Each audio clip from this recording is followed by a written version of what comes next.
A gente vai continuar, então, nossos assuntos em relação à disciplina de adubação e nutrição mineral de plantas. Vamos hoje falar sobre dinâmica do nitrogênio no solo, como é que ele é absorvido pela planta, quais são os sintomas de deficiência desse elemento na planta, e, por último, a recomendação desse elemento, de acordo com a literatura mais indicada para as nossas condições e nossa região. Ok? Eu vou utilizar eu vou fazer uma breve recapitulação de alguns assuntos, não é, para esse elemento que tem a ver com a fertilidade do solo, para que a gente entenda como é que deve ser feita a adubação, né, desse elemento, desse nutriente, em relação à máxima produção vegetal.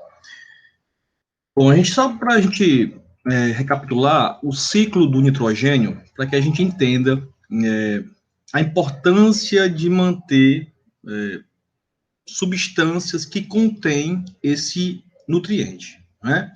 Por exemplo, aqui nós, de acordo com o ciclo do nitrogênio, não tem nenhum mineral rico em nitrogênio, não é? No solo você não encontra nenhum mineral, nenhuma rocha que disponibiliza esse elemento para a solução do solo. O que nós temos é o elemento, esse nutriente nitrogênio vindo através de adições de amônio ou nitrato, né, fertilizantes minerais. Esse nutriente na forma de amônio, né, ele também pode vir na forma de fertilizante orgânico, esterco, ok? E ele pode ser absorvido pela planta, né?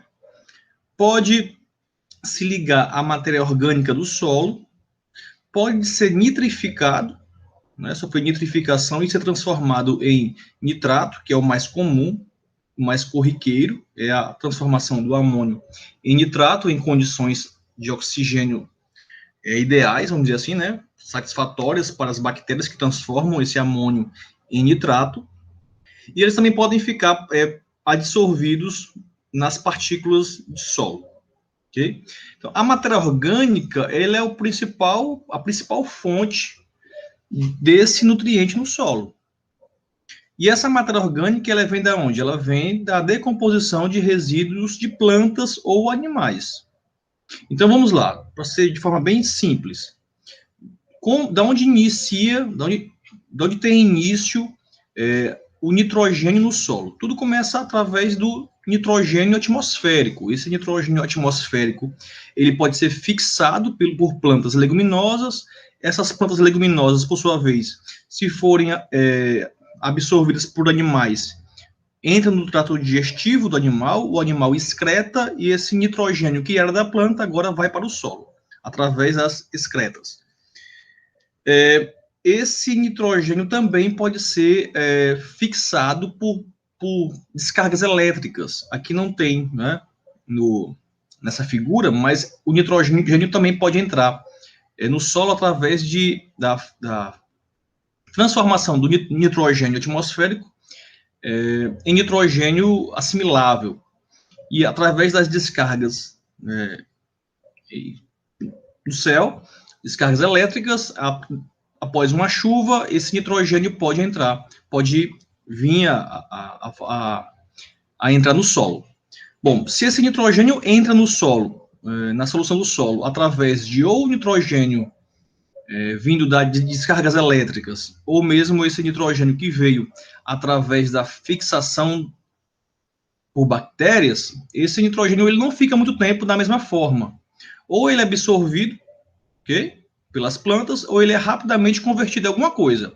Ou ele volta a ser, né, a ter a forma do nitrogênio atmosférico, ou ele é lixiviado, ou ele se transforma novamente em amônio, ok?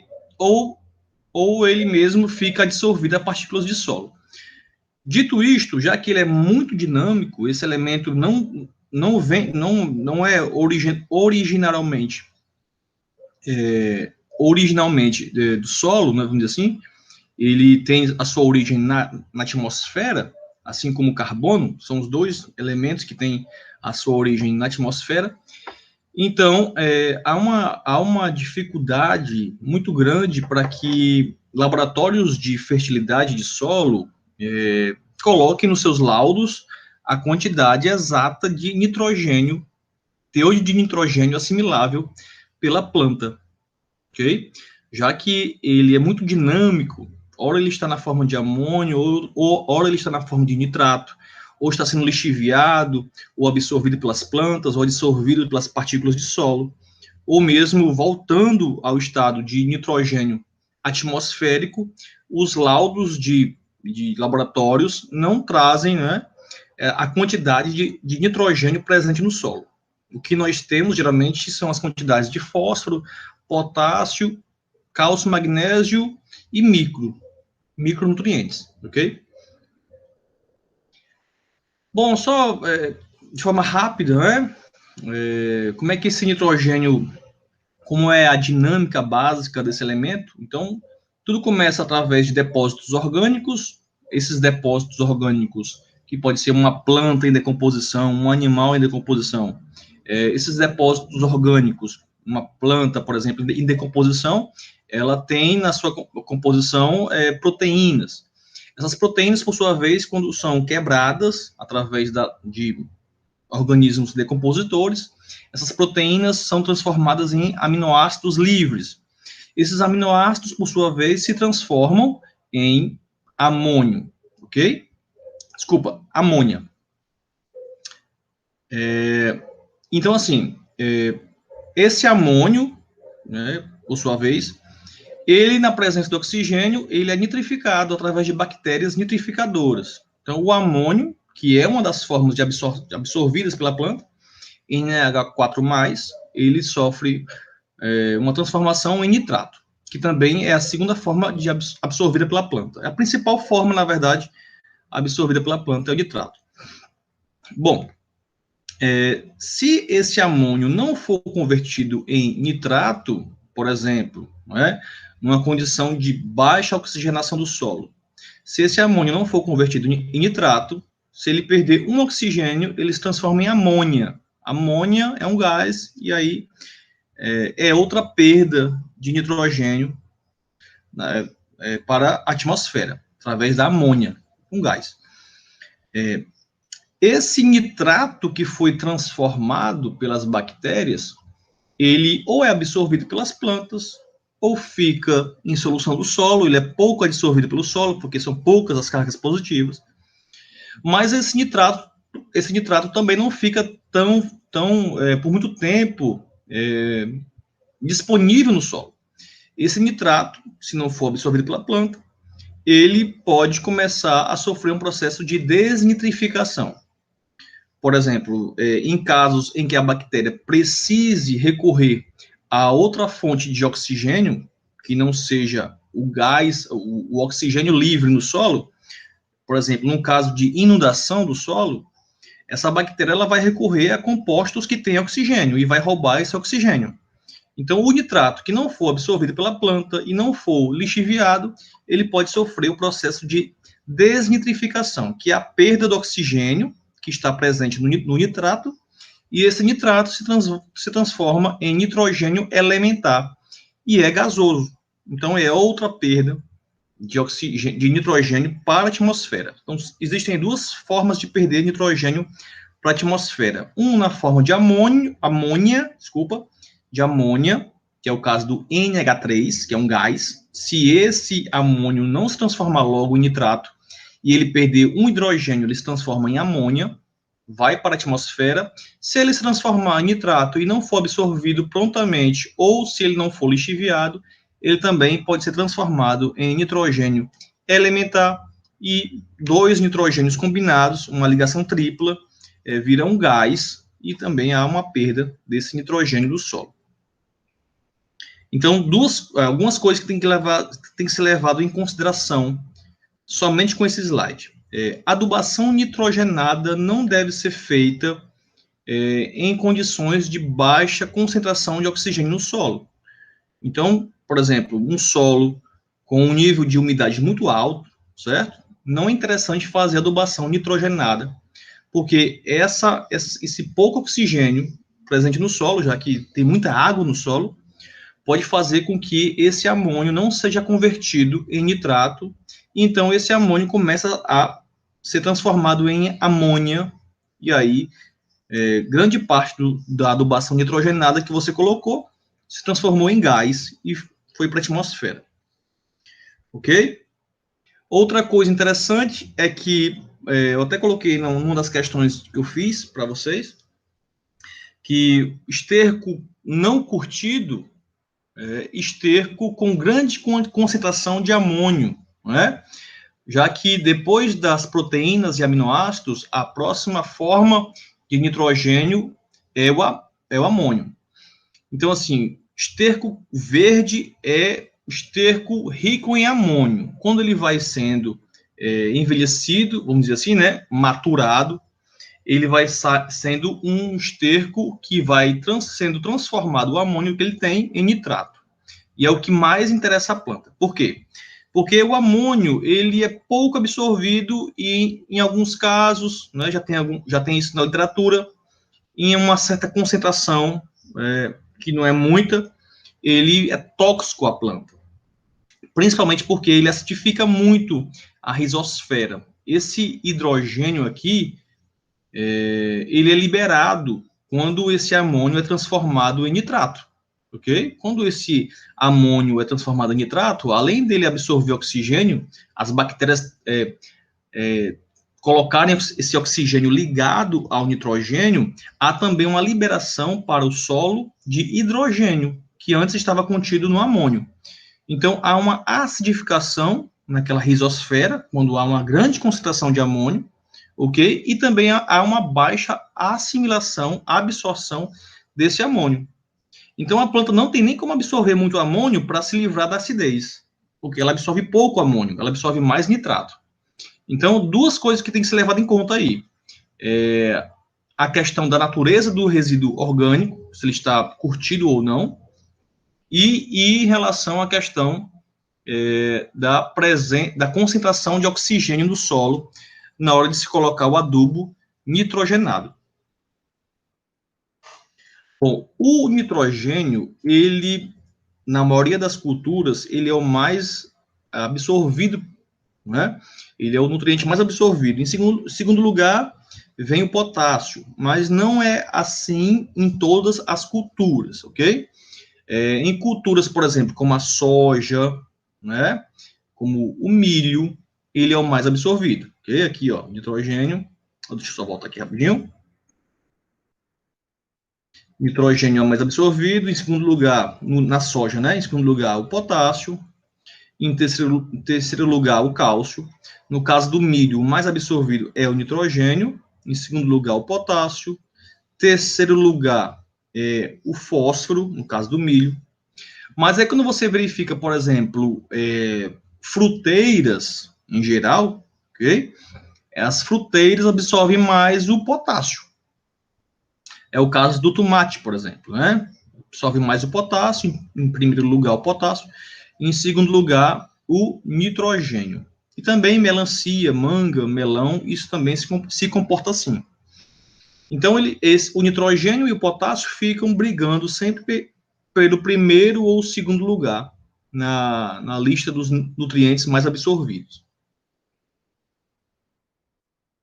Bom, a absorção do nitrogênio pela planta, ela acontece na forma de nitrogênio atmosférico, através das bactérias, né?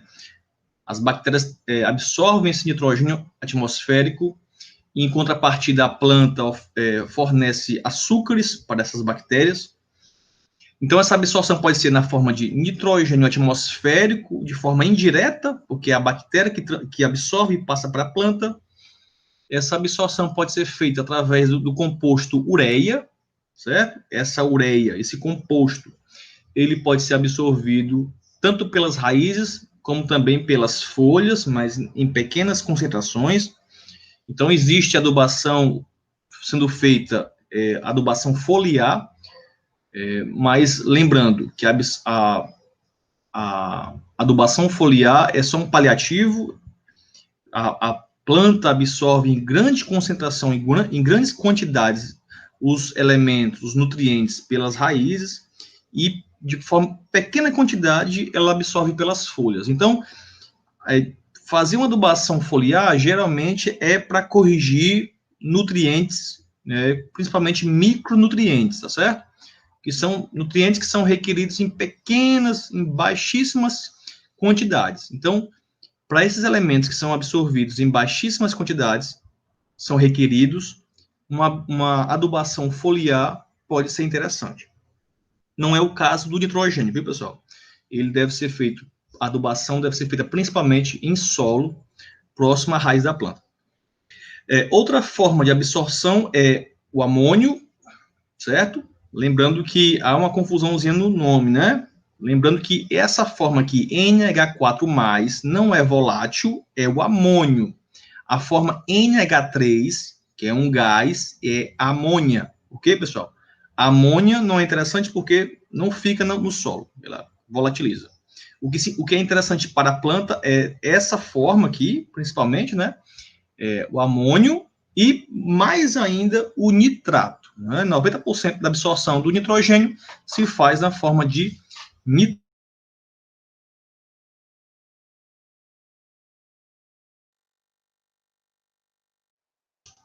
E aí, se faz parte da constituição de aminoácidos, automaticamente faz parte da composição de proteínas, já que cerca de 20 aminoácidos compõem uma proteína.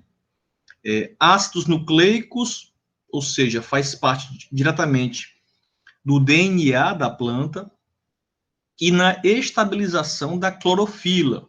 Então, aqui tem até o desenho, na molécula da clorofila, o nitrogênio ele está aqui fazendo ponte com o magnésio. Então, ele faz parte da estabilização dessa molécula, que sem ela não há fotossíntese e aí não há vida para a planta.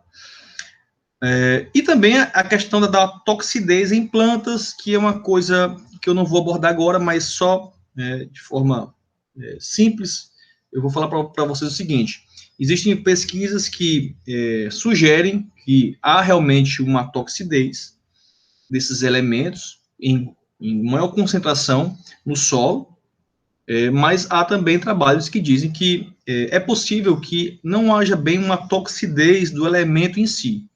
Quando há uma grande quantidade de um elemento, automaticamente há uma redução na absorção de outros elementos, porque eles competem entre si por sítios de absorção. Então, uma planta, por exemplo, que está em um solo que está saturado de cálcio, por exemplo, que é um átomo divalente, um cátion divalente, automaticamente outros cátions, sejam eles divalentes ou monovalentes, sofrerão interferência na hora da absorção. Então, um solo rico em cálcio, saturado por cálcio, é também um solo que vai ter também um local onde a planta, se conseguir se desenvolver ali, vai ter uma maior dificuldade de absorver outros elementos, como, por exemplo, o magnésio, que também é um cátion divalente, vai concorrer com esse cálcio, e também o potássio, ok? Então, por exemplo, no caso de altas concentrações de amônio ou nitrato, tem que se investigar quais são os elementos que não estão sendo absorvidos, né, devido a essa alta concentração do nitrogênio. Mas isso é outro assunto a ser abordado. Em geral, o que nós verificamos na prática é sintoma de deficiência, né? É difícil nós verificarmos toxidez, mas acontece também, principalmente quando há um erro no cálculo e se coloca muito mais do que a planta precisa. Bom, sintoma de deficiência em nitrogênio em relação não só ao nitrogênio, mas também à maioria dos elementos, dos nutrientes. Ela é mais evidente, os sintomas de deficiência são mais evidentes nas monocotiledôneas. Para quem não lembra, as monocotiledôneas são plantas que tem só um cotilédone, na hora da germinação você verifica somente um cotilédone, não há aquela partição em 2 cotilédones. São plantas que têm folhas com nervos paralelos, né? E que são algumas características, né? E que os seus tecidos vasculares, como xilema e floema, não são definidos. São plantas que não possuem raiz pivotante, possuem raízes fasciculadas e, em geral, são plantas que não têm um porte muito elevado. Resumindo, as poáceas, em geral, são monocotiledôneas. Então, em plantas monocotiledôneas, esses sintomas de deficiência são bem evidentes. Quando você consegue verificar em arroz, em milho, em soja, os mesmos sintomas de deficiência. Mas quando você quer saber, por exemplo, se o sintoma de deficiência que acontece no milho é o mesmo que acontece, por exemplo, no tomate, aí a coisa muda, porque o tomate é uma dicotiledônea, tá certo? Numa fruteira. Então, em geral, esses sintomas de deficiência, que são apenas uma forma de se avaliar visualmente, mas ela nunca vai substituir a análise de tecido de plantas, tá bom, pessoal? É interessante que você faça sempre uma análise de tecido de planta quando você verificar esse tipo de sintoma, para você realmente constatar que se é ou não é aquele elemento. A planta ela pode te dar algumas dicas, né, através de sintomas visuais, mas podem ter ali, né, outros problemas relacionados. Por exemplo, sintoma conjunto, né, sintoma de deficiência conjunto, nitrogênio e potássio ao mesmo tempo, nitrogênio, enxofre e ferro, que são elementos que possuem sintomas de deficiências muito parecidos. Então, quando tem assim um sintoma de deficiência visual, você vai dar um chute, você vai dar por exemplo, vai falar alguma coisa para o produtor, você vai ter algo para avaliar, né? Mas você tenta fazer uma análise de tecido, que existe livros hoje em dia recomendando qual folha deve ser retirada, qual deve ser mandada para o laboratório, em que condições, dentro de saco, ou não, cortados ou não. E aí, qual a altura da planta, qual a posição da planta que você deve retirar essa folha ou esse tecido. Então, já existe literatura ensinando a você retirar esse tecido e mandar para o laboratório, e o laboratório vai mostrar, né, através das análises, se realmente existe deficiência daquele elemento. Então, voltando, geralmente, o sintoma de deficiência de nitrogênio, ele vai aparecer primeiramente na região mais velha da planta. Como ele é um elemento móvel dentro da planta, bastante móvel, a planta visando se manter viva por mais tempo, ela vai sempre preservar a parte mais nova. Então, elementos móveis dentro da planta, eles vão ser translocados sempre para a região mais nova, e aí na região mais velha você vai identificar a falta deles. A planta vai demonstrar, vai mostrar sintomas, principalmente na parte mais velha, porque mostra que eles saíram de lá, né, para a parte mais nova. Quando você identifica sintoma de deficiência na parte nova da planta, aí são relativos a elementos pouco móveis dentro da planta. Porque como eles são pouco móveis, aí a parte nova aparece, o sintoma de deficiência. Quando o nutriente é móvel, bastante móvel na planta, você não vai identificar essa deficiência na parte nova, porque foi translocado para essa parte, o elemento que estava na parte velha.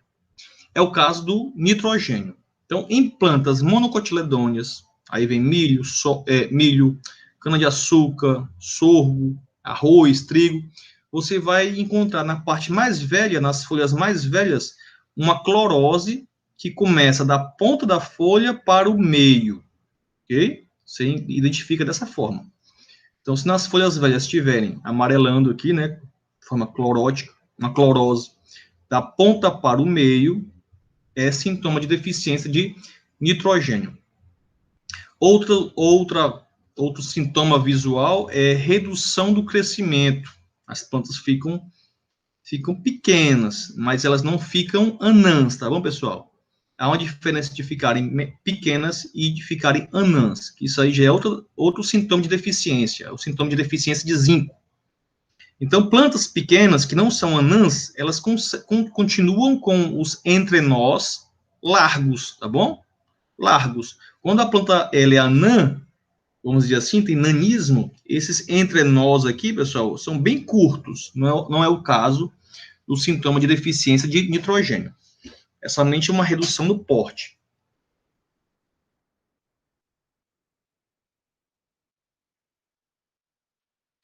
Aqui outra foto mostrando isso, ó, aqui a parte mais nova, a folha toda verde, né? Porém, nas folhas velhas, essa parte mais abaxial, você verifica uma clorose da ponta da folha para o centro. E nas bordas aqui, ó, continuam verdes. Professor, se na borda também tiver amarelando, aí já é outro nutriente, tá bom? É a combinação de dois elementos que estão em falta na planta. Em citros, já não se tem como verificar muito dessa falta de nitrogênio da ponta para o meio, mas você verifica algumas folhas no meio das verdes amarelando, ok? Mas isso aí também é muito difícil de saber se realmente é nitrogênio. A melhor coisa para se fazer é a análise foliar. Vejam, é claro a diferença de uma planta que foi adubada com nitrogênio para uma planta que não recebeu adubação nitrogenada. A questão do porte, né? O nitrogênio, ele é o principal nutriente, um dos principais nutrientes responsáveis pela produção de biomassa. Então, plantas que não recebem nitrogênio, né, por solo ou através de uma adubação foliar, por exemplo, elas não têm o porte tão grande, não são tão desenvolvidas a sua biomassa em relação àquelas que são adubadas. Bom, pessoal, tendo em vista a questão de direitos autorais do Globo Rural, eu não vou passar esse vídeo aqui, né, nessa aula gravada. Eu vou disponibilizar o link desse vídeo que está no YouTube, e aí vocês assistam, tá ok? Para saberem como é que os adubos nitrogenados são obtidos. Bom, vocês vão verificar, né, no vídeo que para a obtenção dos adubos nitrogenados, primeiro tem que se obter a amônia, o gás amônia. E esse gás amônia é o quê? É a junção do nitrogênio atmosférico com o oxigênio, certo? E essa junção, mais o metano, o gás natural, ou seja, no ar, está contido o nitrogênio atmosférico e oxigênio. Se juntar o ar atmosférico com o gás natural, ou seja, oxigênio, nitrogênio e metano, mais água, obtém-se aí 2 moléculas de amônia mais uma molécula de CO2.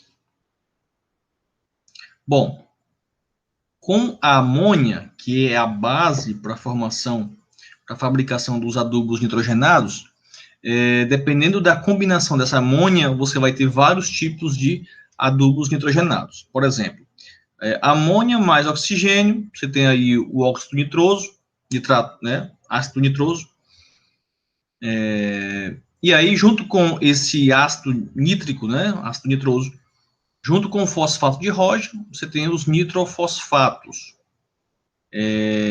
Esse ácido nitroso mais amônia, você tem nitrato de amônio.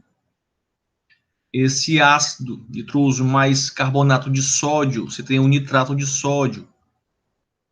Lembrando que o nitrato de amônio seria aí o mais interessante, um dos mais interessantes adubos nitrogenados.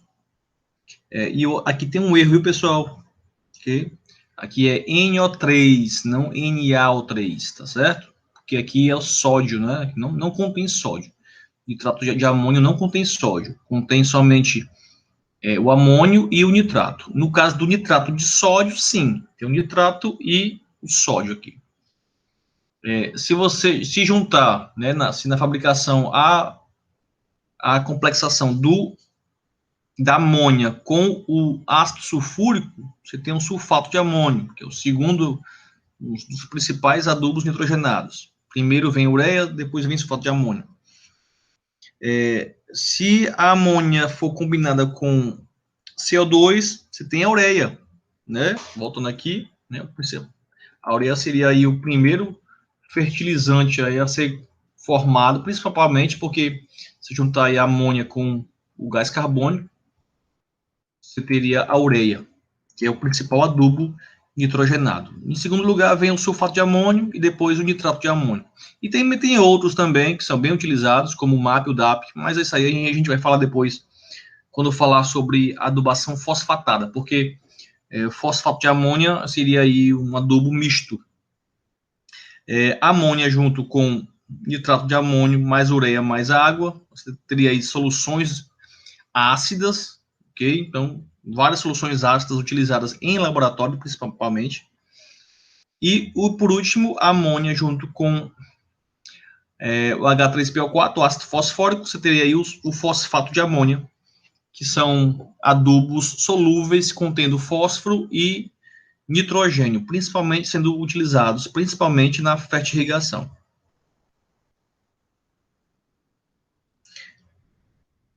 Okay. Bom, aí nós temos aqui então, né, vários adubos nitrogenados, a sua fórmula química e uma das coisas mais importantes que é o percentual de nitrogênio nesse fertilizante. Então, por exemplo, ureia tem 46% de nitrogênio no fertilizante. Quer dizer o quê? Quer dizer que 1 kg de ureia, você vai encontrar 460 gramas de nitrogênio. E o resto, professor? O resto são outros componentes, como, por exemplo, o carbono e o oxigênio. Ok? Então, por exemplo, aqui, amônia anidra, somente aqui o NH3 é também um fertilizante. 82% de nitrogênio. Outro adubo muito utilizado, o sulfato de amônio. Você tem aí, o interessante desse adubo é que você tem aí o enxofre e o nitrogênio. Você tem 21% de nitrogênio.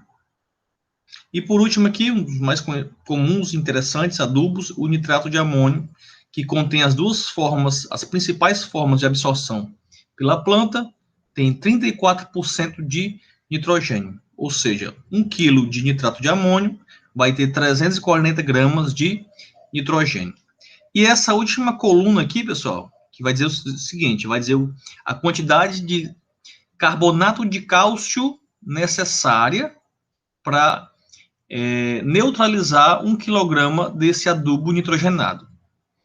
Para ser mais simples, qual a quantidade de um neutralizante neutralizar, esse carbonato de cálcio é um neutralizante, qual seria a quantidade desse neutralizante, desse carbonato de cálcio, para neutralizar a acidez causada pelo adubo nitrogenado?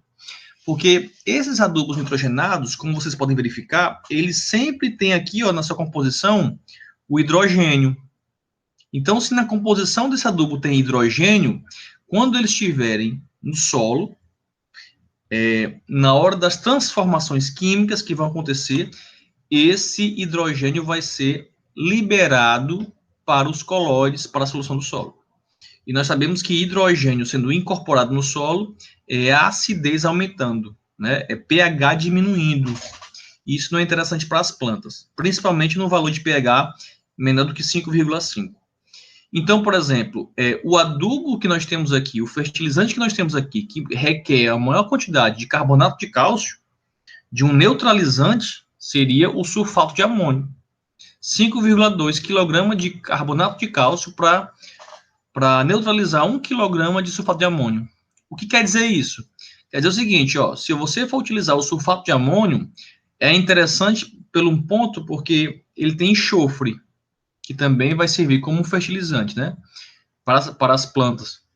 Esse enxofre vai também servir para manutenção, por exemplo, de proteínas, aminoácidos específicos que contêm enxofre. Não vai ser só nitrogênio, vai ser enxofre e nitrogênio. Muito interessante. Se você comparar, por exemplo, com a ureia, que só tem nitrogênio. Então, assim, vou utilizar qual dos dois? Ureia ou sulfato de amônio? Você tem que verificar também em relação a essa questão da acidez. Dentre a ureia e o sulfato de amônio, o que mais acidifica o solo é o sulfato de amônio. Então, para um solo que já está ácido, não seria interessante utilizar o sulfato de amônio, mas sim utilizar a ureia. Para um solo, por exemplo, que está com pH 7,5, né? já está com os níveis de base bastante elevados, e se você colocar um pouco de ácido, né, através dos fertilizantes, essa acidificação vai levar para um pH 6,5 a 7, não tem nenhum problema você utilizar o sulfato de amônio. Até mais interessante eu utilizar ele do que a própria ureia, porque o pH já está acima de neutro, né? Já está saindo de neutro, está 7,5. Então, utilizar um sulfato de amônio que faz com que esse pH baixe para 6,5, 7, e ao mesmo tempo forneça enxofre para o solo, seria assim ideal na hora de escolher o fertilizante nitrogenado. Ok, pessoal?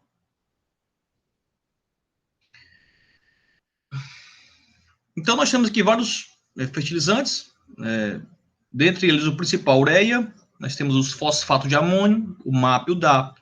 Sulfato de amônio, como já falei, é o fertilizante que mais acidifica o solo. O nitrato de amônio, que seria o fertilizante ideal, porque tem as duas formas de absorção, porém ele é mais caro e mais difícil de ser conseguido, porque ele também é explosivo, então ele tem venda controlada pelo exército. E o nitrocálcio, que também é muito utilizado em fertirrigação. Então vamos lá, a ureia. A ureia, na presença da água, ela rapidamente se solubiliza, né?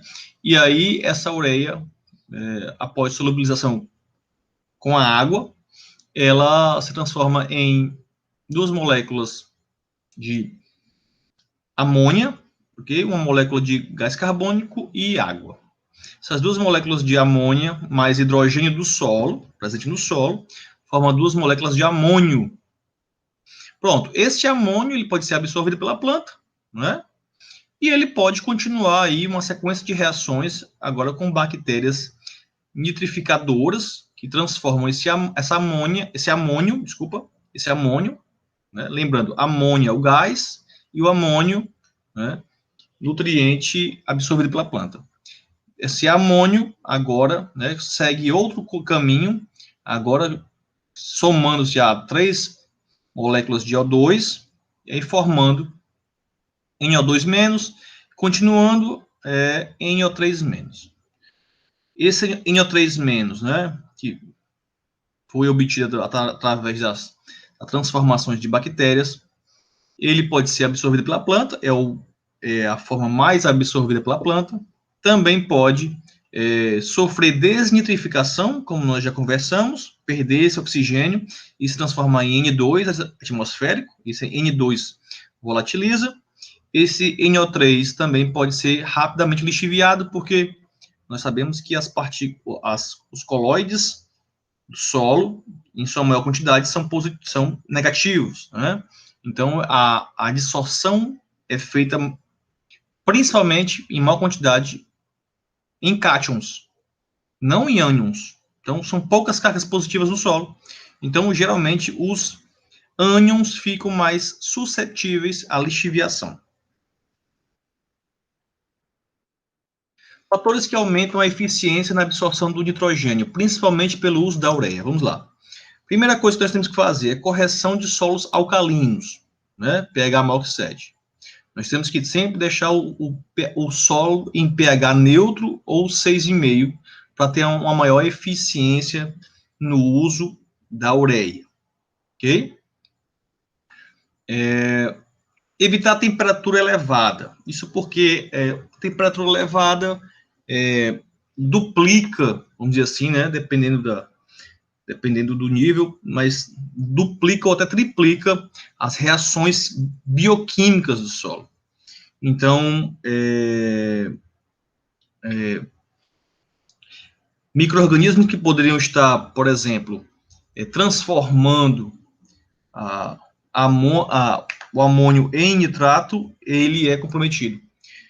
E principalmente também porque as transformações de amônio em amônia também são elevadas.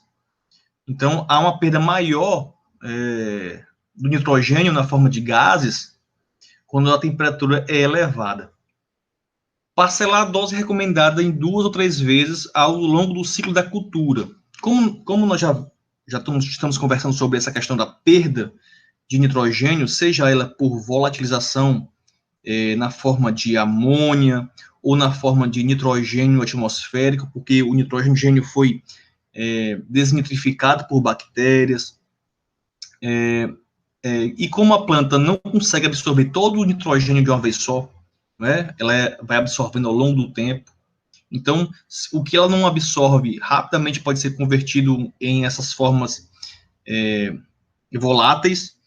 Então, é interessante parcelar a dose recomendada em 2 ou 3 vezes para aumentar a chance da planta absorver esse nitrogênio e reduzir a perda dele, seja por lixiviação ou por volatilização. 4. Aplicação em subsuperfície, presença de cobertura vegetal e uso da irrigação. É interessante também colocar esse adubo um pouco enterrado, ok? 5 centímetros de profundidade, mais ou menos, porque se ele fica exposto, se ele é colocado em superfície, ele fica exposto na atmosfera, rapidamente ele pode absorver água, né? Porque ele é igual um sal, ele absorve rapidamente água, principalmente a ureia. E aí, rapidamente, ele vai sendo solubilizado e rapidamente ele pode ser perdido em subsuperfície, ele pode ser rapidamente lixiviado e também rapidamente transformado em amônia. Ok, pessoal? Então, para que aquele grânulo fique por mais tempo no solo, é interessante a aplicação em subsuperfície. Você tem que fazer um pequeno arranque, como é que eu posso dizer? Você tem que fazer uma pequena vala para colocar esse adubo e enterrar, mas não precisa ser muito profundo, basicamente 5 centímetros de profundidade, próximo à planta. 5. Evitar a compactação do solo e acúmulo de água, não é? Lembrando que nós já falamos, se você compacta o solo ou se há um acúmulo de água, você tem aí uma redução nas concentrações de oxigênio, porque você está aí reduzindo a macroporosidade do solo. Se há uma redução na quantidade de oxigênio, o que vai acontecer é que as bactérias podem requisitar o oxigênio presente no nitrato. Se as bactérias elas precisam ficar vivas e elas precisam de oxigênio, elas podem retirar o oxigênio presente no nitrato e aí a perda do nitrogênio na forma de N2, nitrogênio atmosférico. Aqui 2 exemplos de pesquisa, né, mostrando como é interessante a questão do parcelamento da adubação nitrogenada, visando a redução da perda desse nitrogênio, através de várias formas que ele pode ser perdido, e também favorecendo uma maior absorção pela planta. Então, aqui, por exemplo, nesse primeiro exemplo, né, onde se avaliou o teor de proteína em milho cultivado em um pó disólico vermelho e amarelo, verificou-se que se não fizer adubação nitrogenada, a produção relativa foi de 39%. Se colocou 40 kg de nitrogênio, subiu para 59% a produção relativa. Se botou 120 kg, 69% produção relativa. E se pegou, em vez de 120, mas sim 80 kg parcelado em 2 vezes, foi até melhor do que você colocar 120 kg, porque obteve-se aqui, 96% da produção relativa. Se fizer 3 parcelas de 40, vai para 100. Porém, esse valor é muito próximo, então tem que se fazer uma avaliação estatística e econômica para ver se vale a pena colocar mais 40 quilogramas para atingir somente 4% de aumento. Então, é interessante esse tipo de pesquisa porque avalia tanto a quantidade de fertilizante a ser colocado, né? Há uma economia aqui, por exemplo, né? Tanto aqui de 80 para 120, como também de 80 para 120 parcelado. E também essa questão da maior produção, né? Produção relativa da planta, onde seria aí a melhor dose, né? E qual o melhor parcelamento. Esse outro trabalho aqui, ele avalia o efeito do parcelamento da adubação nitrogenada na produção relativa e teor de proteína no milho. Então, aqui, por exemplo, não aplicar nada de adubo nitrogenado, a produção relativa de 39%. Se colocar 120 kg de uma vez só, 69%. E se pegar essas 120 kg por hectare e dividir em 3 vezes, vai para 100% da produção relativa. Então, para quem tem interesse, né, nessa área de fertilidade, tá aí um prato cheio para quem quer fazer pesquisa, verificar tanto essa questão de quantidade, como também de parcelamento das quantidades, do que é recomendado. E outra coisa também que poderia ser interessante, não só a dose e nem o parcelamento, mas também a fonte. Avaliar também diferentes fontes de nitrogênio, por exemplo, sulfato de amônio, ureia, nitrato de amônio, na produção dessas espécies, principalmente espécies locais que ainda não tem pesquisas relacionadas a isso. O fosfato de amônio, né, o MAP, o DAP, que um é o monoamônio, outro é o diamônio fosfato. Um é menos concentrado, outro é mais concentrado. O fósforo, né? O fósforo. Então, aqui, por exemplo, no caso do MAP e DAP, você tem aí a junção do amônio mais o ácido fosfórico. Ok? Então, nós temos aqui, por exemplo, no mesmo adubo, o NH4+, que seria interessante, né, para a planta. Mas aí, vamos lá, a planta não absorve tanto desse amônio, né? Então tem que sofrer ainda a nitrificação. E o ácido fosfórico, né, que é uma das principais formas de absorção pela planta. É ele, o H2PO4- e o HPO4-. Vocês vão verificar nas próximas aulas. Ele é absorvido também pelas raízes, né, assim como o amônio, porém, o fósforo, né, esse tem uma alta fixação por óxidos de ferro, alumínio e argilas do tipo 1:1. Sulfato de amônio é interessante porque tem o amônio, né, de interesse para a planta, e também tem o sulfato, que também é interessante para a planta. O nitrato de amônio seria aí, vamos dizer assim, o fertilizante ideal, né, para se aplicar no solo. Por quê? Ele teria aí as duas formas de absorção pela planta. Então, como nós sabemos que essas duas formas são diretamente influenciadas pelas condições do solo, como, por exemplo, acidez e oxigenação, então, se uma dessas formas fosse prejudicada, existiria aí a outra forma para ser absorvida pela planta. Então, por exemplo, numa condição onde há um pH elevado, pH de 7.000 a 8, onde há uma grande concentração de hidroxilas, OH-, esse OH- tende a retirar um hidrogênio daqui, ok? Desse amônio.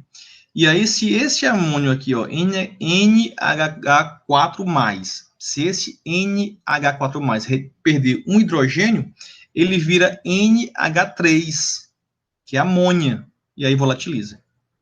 Então, imagine a situação onde há, né, um solo com pH elevado, 7.000 a 8, você coloca somente ureia, que a ureia basicamente só tem o amônio, então quase todo esse amônio dessa ureia vai ser volatilizado na forma de amônia. No caso do nitrato de amônio, se grande parte dessa amônia for volatilizada, se perder, tem o nitrato para ser absorvido. Ok? Outro problema que pode acontecer, um solo alagado ou com baixa concentração de oxigênio. No caso, né, por exemplo, da ureia, né, a ureia ela não seria convertida em nitrato, ou seria muito pouco convertida em nitrato, porque precisaria de oxigenação.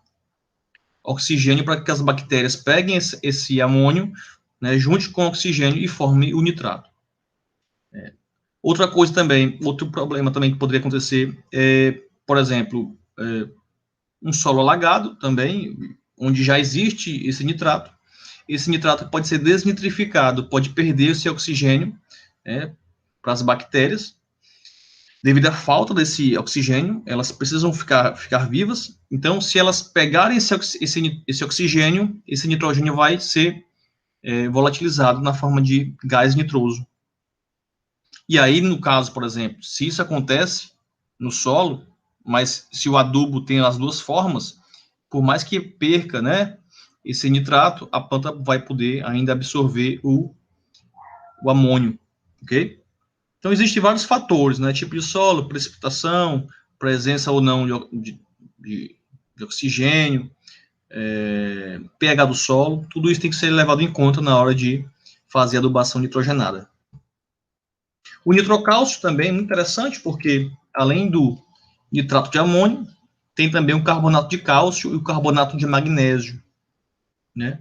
E aí, essa acidez causada pelo amônio, que será transformada em nitrato, essa liberação desse hidrogênio, ela é neutralizada pela hidroxila, que é liberada pelos carbonatos, ok? Então, essa hidroxila, junto com o hidrogênio, forma água, então seria aí um adubo, né, onde seria zerada aí o equivalente de acidez e alcalinidade do nitrato de cálcio seria zero. Seria um adubo que não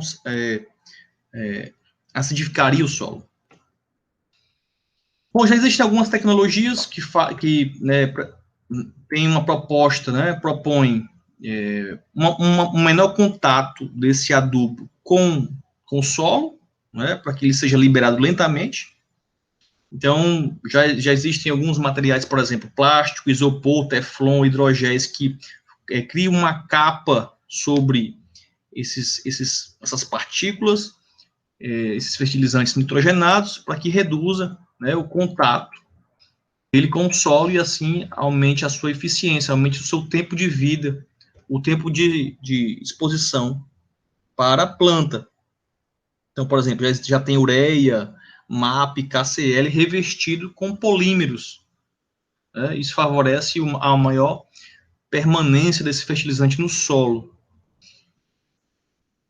Eles também são conhecidos como fertilizantes de liberação lenta. Já tem alguns produtos no mercado com essa proposta. Então, por exemplo, aqui existem alguns modelos onde se coloca a ureia aqui no meio e aí espaçam 3 camadas de polímeros, tanto para ureia, MAP, KCl, justamente para que haja uma menor perda dessa ureia, desse KCl em lixiviação e desse MAP, desse fósforo fixado, haja uma menor fixação do fósforo, haja uma menor lixiviação e volatilização da ureia, haja uma menor fixação e lixiviação do potássio, né? Então, esses polímeros têm essa proposta. Ok? E algumas pesquisas já mostram uma redução de 50% no uso da adubação nitrogenada, já que a perda é menor, né, você só precisa colocar 50% do que é recomendado, que vai ter o mesmo efeito de 100% da adubação recomendada.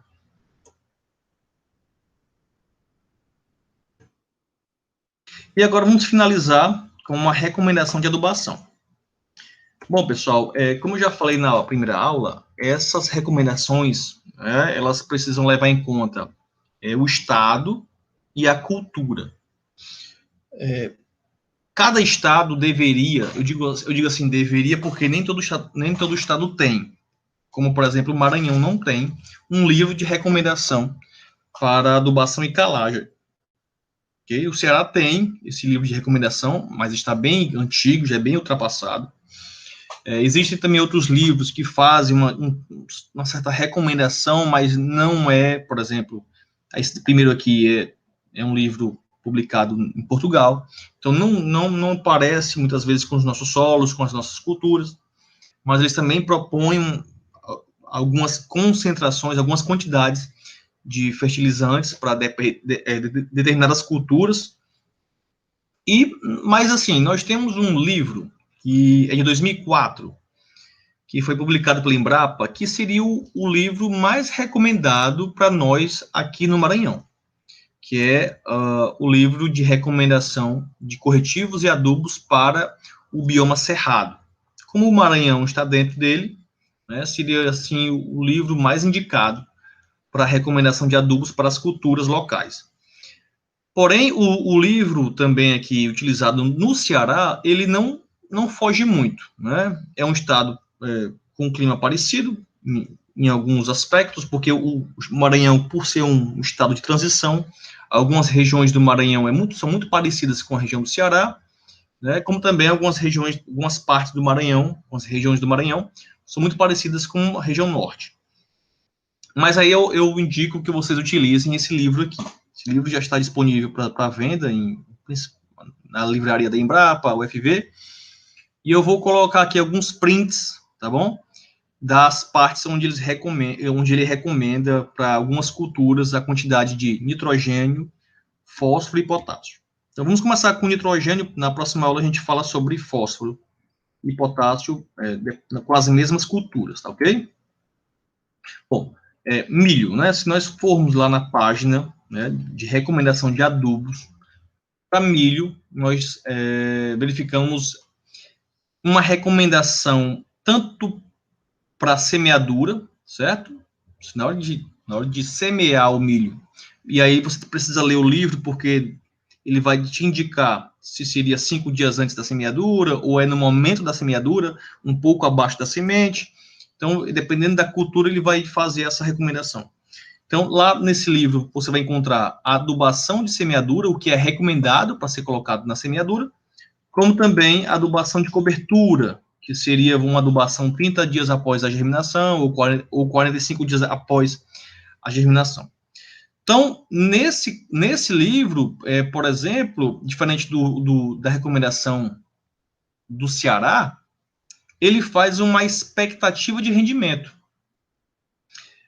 E aí, se você tem uma expectativa, por exemplo, de 6 toneladas de milho, se você quer colher 6 toneladas de milho, você só precisaria aplicar na adubação de semeadura 20 kg por hectare de nitrogênio.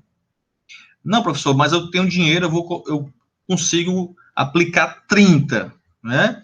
Com 30 você conseguiria chegar entre 8 e 12 toneladas por hectare. Por que entre 8 e 12? Porque vai depender também da adubação com fósforo e potássio. Ok?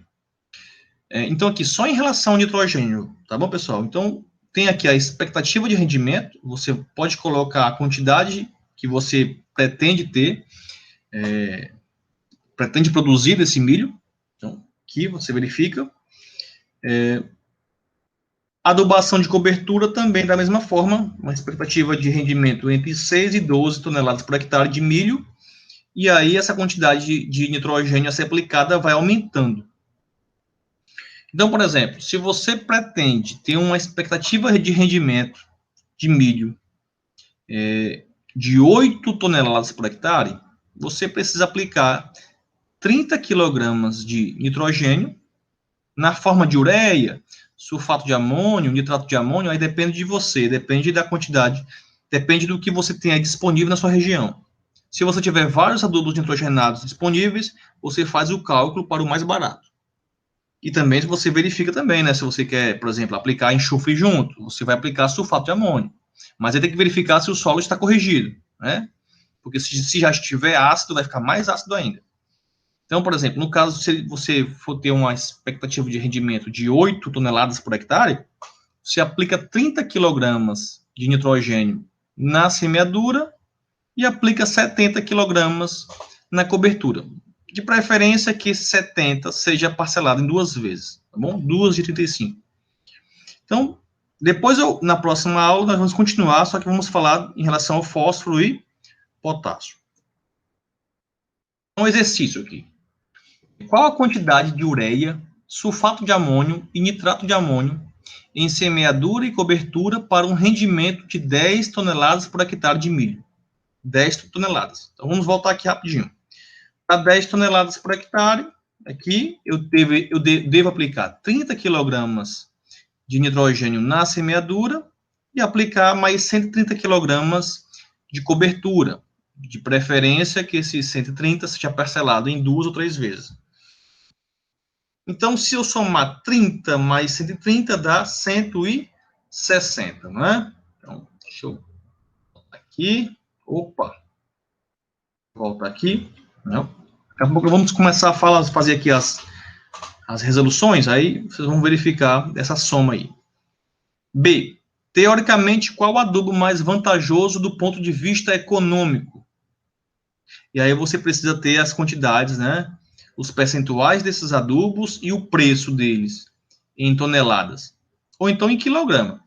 Por exemplo, R$ 1.562 uma tonelada de ureia. É a mesma coisa de eu dizer que seria R$ 1,56 o quilograma da ureia. Sulfato de amônio, que tem 21% de nitrogênio, R$ 1.300 a tonelada. Ou então, R$ 1,30 o quilo. Nitrato de amônio, 34% de nitrogênio, R$ 1.512 a tonelada, ou então R$ 1,51 o quilograma. Ok, pessoal? Então, a resposta dessa B aqui, qual o adubo economicamente mais vantajoso, ele tem que levar em conta o percentual do nitrogênio desse adubo e o preço desse adubo, ok? Para verificar o preço final da adubação. Então, vamos lá. A. Qual a quantidade de ureia, sulfato de amônio e nitrato de amônio, né, para um rendimento de 10 toneladas por hectare? Bom, nós sabemos que para ter um rendimento de 10 toneladas, eu preciso aplicar 30 kg na semeadura e 130 kg de cobertura, né, que aí daria 160 kg por hectare de nitrogênio. Só que nitrogênio que está falando aqui, 100%, né, seria puro. Mas eu preciso transformar isso em adubo, né? Esse nitrogênio precisa estar no solo na forma de adubo. E eu não tenho nenhum adubo com 100% de nitrogênio. O que mais vai ser próximo de 100% vai ser a ureia, que tem 46% de nitrogênio. Aí como é que eu faço então esses cálculos? Bom, vamos lá. No caso da ureia, eu pego esse total aqui, ó, que é recomendado, 160 kg, e divido pela fração percentual. Já que a ureia tem 46% de nitrogênio, eu divido 160 por 0,46, que é a fração percentual de nitrogênio presente na ureia. Então, eu teria aí, ó, que adquirir 347,8 kg de ureia, tá certo? Para que haja um aporte de 160 kg de nitrogênio. Tá bom, pessoal? Então, ó, quanto mais diluído esse nitrogênio no adubo, quanto menor o percentual desse nitrogênio no adubo, maior vai ser a quantidade do adubo a ser colocado nesse solo para que haja a mesma quantidade ofertada do nitrogênio na recomendação. Então, eu tenho aqui, ó, 347,8 kg de ureia. Se eu multiplicar pelo preço, que é 1,56 o quilograma da ureia, daria um custo aí da adubação, somente a adubação nitrogenada com ureia, tá bom, pessoal? Ainda falta o custo da adubação com fósforo e o custo com potássio e micronutrientes. E a calagem e a adubação orgânica. Tudo isso tem que depois ser feita. Então, só com a ureia teria R$ 542,6 o custo. Utilizando o mesmo raciocínio, para o sulfato de amônio, eu teria aí, ó, um custo de R$ 990 para adubação com sulfato de amônio. Já aumentou bastante, né? De 542 para 990. E, utilizando o mesmo pensamento, raciocínio, para nitrato de amônio, eu teria um custo de R$ 712 para colocar 160 kg por hectare de nitrogênio. Então, se você pegar aqui, qual dos 3 adubos ou fertilizantes, como você queira chamar, mais vantajoso economicamente seria a ureia, né? Agora vamos lá. Qual seria o mais vantajoso em termos de produtividade? Aí você teria que fazer uma pesquisa e comparar os 3 tipos de adubo, ok? Por exemplo, pode ser que o seu solo tenha uma deficiência em enxofre, certo? Então, se, quem sabe, você aplicando sulfato de amônio, mesmo sendo um pouco mais caro, você consiga obter uma produção maior que você teria conseguido aplicando ureia, né? O seu solo pode, por exemplo, pode ter variações de pH em vários lotes, e essa variação de pH pode estar desfavorecendo algumas formas de nitrogênio no solo.